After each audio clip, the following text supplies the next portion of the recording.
alunos das turmas da EJA, fase 2. Eu sou a professora André Oliveira.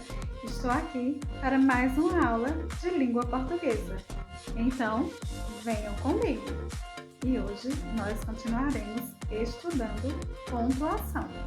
Peguem seu livro Atos nas páginas 190 a 194. Prestem bastante atenção nas explicações e acompanhem as leituras comigo e vamos fazer uma ótima atividade. No anterior, nós estudamos a função de todos esses sinais de pontuação. Tá com dúvida? Vai lá na aula do dia 15, dá uma revisada. Meus queridos, eu quero pedir a vocês para acompanhar a leitura de toda a atividade comigo. Eu faço a leitura daqui e você me acompanha daí. Abram aí o seu livro na página 190 e vamos começar a nossa atividade de hoje. Os sinais de pontuação ajudam a indicar na escrita alguns recursos que empregamos na língua falada. Intenções, sentimentos, pausas, entonações e etc. Observe nos quadros a seguir alguns dos sinais de pontuação. Vocês lembram que nós já estudamos todos esses sinais de pontuação. Aqui nós temos o ponto final, o ponto de exclamação, o ponto de interrogação, a vírgula, os dois pontos, as reticências, o travessão e as aspas. Os sinais de pontuação são muito importantes, pois quando eu sei a função de cada um deles, eu consigo realizar uma leitura com entonação e expressividade. Agora é com você. Aqui nós temos uma tirinha de Fernando Gonçalves, da Folha de São Paulo, de 2016. Nessa tirinha, as frases estão sem pontuação no final. Então, primeiro, nesta tira, as falas estão sem sinais de pontuação no final das frases. Prestem atenção que aqui nós temos dois balões que as frases estão em negrito. Aqui é para destacar que a fala tem mais entonação, tem mais expressividade. Então, façam a leitura dessa tirinha em voz alta e vamos para a nossa atividade. Letra A. Pontue as falas de acordo com a intenção que elas podem expressar. Então, você vai pontuar as frases da tirinha que está sem pontuação no final de cada uma delas para dar sentido a essas frases. Letra B. Você conseguiu entender o que acontece na história sem pontuação? Quando você leu em voz alta, você conseguiu entender a história sem os sinais de pontuação? E depois que você pontuou, deu mais sentido para a frase, para a história? Converse aí com quem está do seu lado. Chama alguém para fazer essa atividade com você.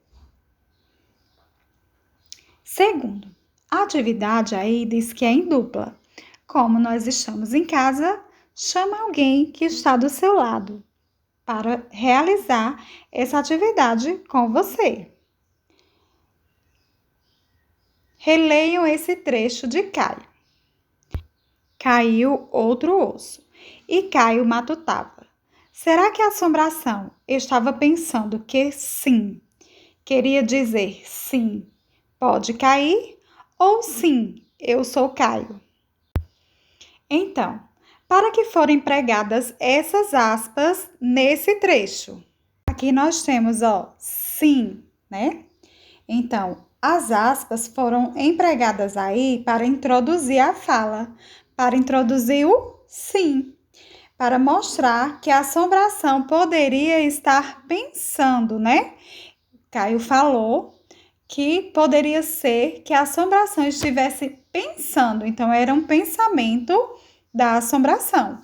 Por isso, foi usado aqui as aspas. Terceiro, leia o quadrinho a seguir. Mônica, em Ninguém presta atenção em mim. Aí, então, eu disse para o Cebolinha, devolve o meu Sansão. E sabe o que ele respondeu? Brachola! Não, por que ele responderia Brachola? E é na casa de Dona Peppa. Mas e o Cebolinha? Deixa eu ver. Não, ela não usou Cebolinha, só Salsinha. Mas essa é uma história em quadrinho da Turma da Mônica, de Maurício de Souza. Para quem conhece a história da Turma da Mônica, sabe muito bem que a Magali gosta mesmo é de comer. E aqui nós temos o significado da palavra brachola. Brachola é um bife de carne bovino enrolado com recheio, que vem do termo italiano braciola.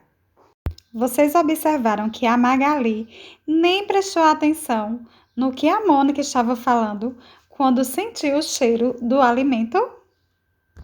Voltando aqui para mostrar a vocês que todos os quadrinhos estão enumerados. Esse é o número 1. Aqui nós temos o número 2, o número 3, o número 4 e o número 5. Então, essa história em quadrinho, nós temos 5 quadrinhos. Vamos agora aqui para a atividade da letra A. No primeiro quadrinho, qual expressão falada por Mônica revela que ela e Magali já estavam conversando sobre alguma coisa? Qual a expressão usada pela Mônica que nos faz perceber que elas já vinham conversando? Letra B. O que fez Magali deixar de prestar atenção em Mônica? Por que Magali não prestou atenção na conversa que a Mônica estava falando do seu problema com o Cebolinha? Por que ela não prestou atenção? Letra C. A palavra cebolinha é empregada com 2 sentidos. Nessa história da Mônica, a palavra cebolinha está empregada, ela tem 2 sentidos.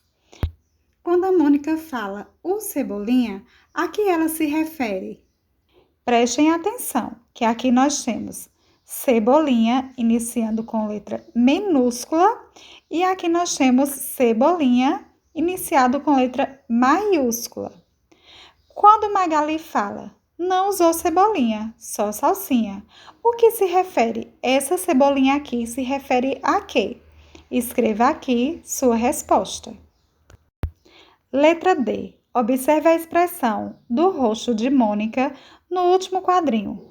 O que você acha que ela está sentindo? Quarto, releia os quadrinhos 1 e 4. Reticências.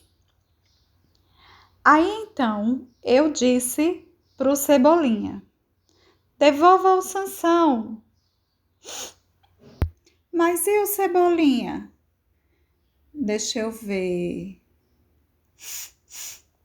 Observe que para ajudar a indicar o que cada personagem está sentindo, foi empregado o sinal de reticências nas falas de Mônica e de Magali. Vamos lá, eu estou aqui fazendo a minha leitura, tá? E você aí faz a sua leitura. Acompanha comigo todas as leituras, tá bom? Combinado? Vamos lá. Releia as frases a seguir. Letra A. Aí então eu disse para o Cebolinha. B. Mas e o Cebolinha? Letra C. Deixa ver. Em cada uma das falas, as reticências indicam uma ideia diferente. Leia as frases abaixo e escreva a letra correspondente à fala de cada personagem, relacionando-as corretamente à ideia expressa na história. Nessa primeira frase, nós temos assim: pausa para pensar, analisar alguma coisa. Qual desses 3 itens aqui em cima, a reticência foi utilizada para dar uma pausa para pensar ou analisar alguma coisa? Prestem atenção, aqui na letra A eu tenho assim. Aí então eu disse para o Cebolinha. Na letra B, mas e o Cebolinha? Letra C, deixa ver. Então, qual dessas 3 frases a reticência foi utilizada para pensar e analisar alguma coisa? Coloque aqui letra A, B ou C. Próximo, pausa que demonstra surpresa, dúvida sobre algo. Então, em qual dessas frases a reticência foi usada para demonstrar surpresa ou dúvida sobre algo? E a última aqui, pausa para contar o que se falou em outro momento. Então, qual dessas 3 frases a reticência foi utilizada para demonstrar o que se falou em outro momento? Quinto, qual das 3 ideias expressas pelas reticências apresentadas acima pode ser relacionada à fala de Mônica no quadrinho a seguir? Copie o item correto. Não, ela não usou cebolinha, só salsinha. Mas prestem atenção nessas 3 ideias que nós acabamos de realizar a atividade. Aqui nós temos pausa para pensar, analisar alguma coisa. Essa fala da Mônica, esse mas, essa reticência usada no mas da Mônica é uma pausa para pensar, analisar alguma coisa ou é uma pausa que demonstra surpresa, dúvida sobre algo ou uma pausa para contar o que falou em outro momento? Escreva aqui a resposta que você achar que está correta. Sexto, relê em voz alta as falas que têm reticência na historinha. Na voz, os sentidos representados por essas reticências seriam expressos da mesma forma, de forma igual? Explique. Então, vamos lá pensar. Você acha que na voz esses sentidos representados, essas reticências, seriam expressas de forma igual? Não, né? Por quê? Para expressar cada sentido, seria necessário utilizar o quê? Um tom de voz diferente. Sétimo, neste quadrinho, para que foi empregado o sinal de aspas?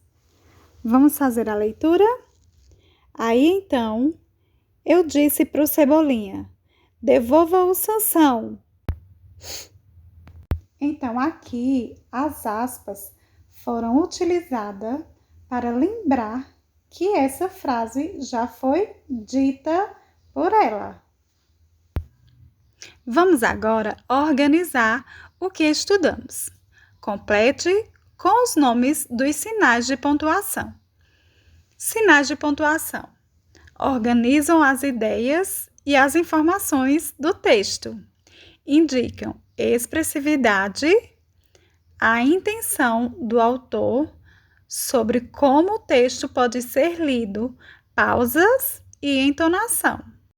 Aqui nós temos todos os pontos, todos os sinais de pontuação que nós estudamos essa semana. O que é que você vai fazer? Você vai lembrar o nome de cada um deles e vai colocar cada um aqui correspondente à sua letra. Letra A. Vamos, eu vou lhe ajudar com essa. A letra A, nós temos aqui o ponto final. Você vai colocar aqui na letra A o nome ponto final. Letra B. Que ponto é esse? Letra C, letra D, letra E, letra F, letra G e a letra H. Vocês vão pensar, vão lembrar do nome de cada um desses pontos e vão escrever o nome de cada um deles aqui nesses espaços. Cada um correspondente à sua letra, tá? Não esqueçam. Então, meus queridos alunos, nossa aula está chegando ao fim. Teve dúvida? Vai lá no plantão pedagógico e fala com a professora que está lá esperando por você. Fiquem com Deus e até nossa próxima aula.